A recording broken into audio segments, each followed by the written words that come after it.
Welcome back to your road to better photography. I'm super excited because today we'll focus on understanding your camera settings and how they impact your images, which is super critical, okay?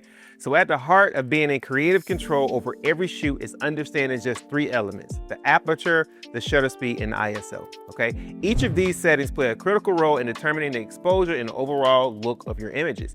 So I'm gonna make it super simple for you, okay? Right now this is like a manual lens, okay? The camera lens in your camera works the same, but the newer digital cameras, the mirrorless, the DSLRs, it doesn't depict the aperture. Like when you change your aperture, it doesn't physically show you this demonstration, but this is why I'm gonna show you this, okay? So you can kind of understand what's happening. And before I even get to this lens, this is what is gonna change the game for you in understanding aperture, right? And just your camera settings in general. The best camera system ever invented, lens, all that, is your eyes, okay? So when you think about how your eyes work, right? If you are inside of, let's just say, your house, wherever it is, what happens to your pupils, okay? If you're inside an environment, your pupils actually widen because it's letting in more light, okay? So that represents a lower aperture. So when you think about aperture, 1.2, 2.8, those type of things, that represents a wider aperture. Because why? Because it's needing to let in more light, so it's more wide open. Soon as you take yourself outside of that inside environment and go to an outside environment, so if you was to put your hand over your eyes and walk outside during the daytime, what's gonna happen? You're probably gonna be squinting, number one, until your pupil goes back down, right? It's gonna actually go from being wide open, trying to let in more light, to coming down, letting in less light.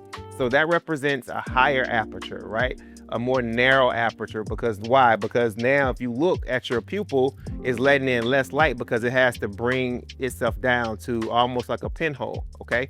So when you think about that, now that's like 7.8, 7.1, 8.0, 9 aperture on up, because now you're shooting outside.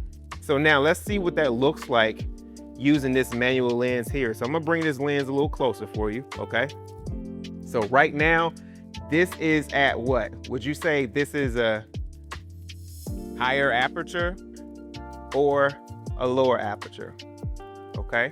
Using the example that we just talked about, this will be considered a lower aperture. Why? Because the lens is super wide open. What happens when you are inside of your room, okay? Your eyes are more wide open, okay? So when I start to dial this in, so now this is at 4.0, 5.6, 8, 11, 16, 22.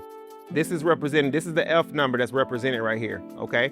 So now if you look at this, the higher the number, the more closed down your lens is gonna become, and the more light you need to be able to expose your image. Or the reverse of that, if you're outside and it's too bright, as you stop your lens down, meaning you're going up in your aperture, 8, 9, 10, 11, almost like how we have it right now, you're letting in less light and your subject is less likely to be out of focus, okay?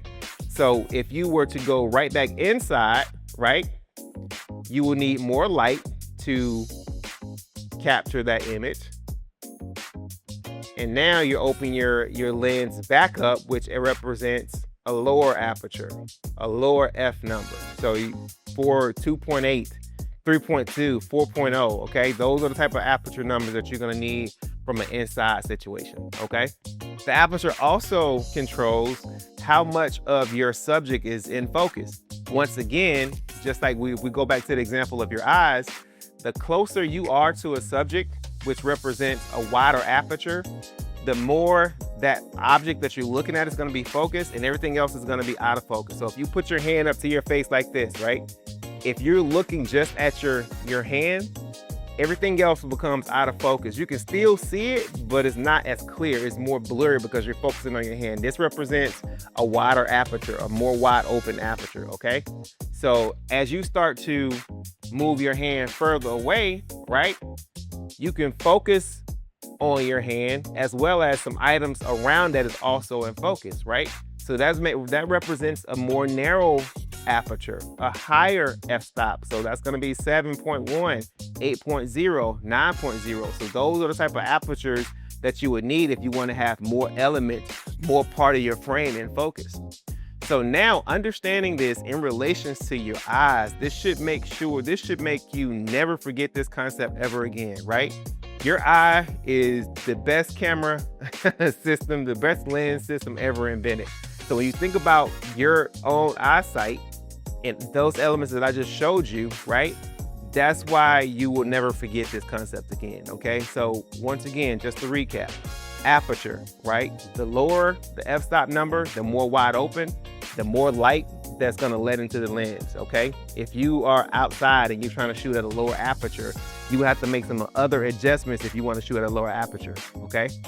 So remember, lower f-stop equals more light and more background blur. Higher f-stop equals less light and more of your scene in focus. If you ever get confused, just think about your own eyes. They're the best camera system ever created, and they'll remind you exactly how Aperture works. Now let's move on to the next camera setting.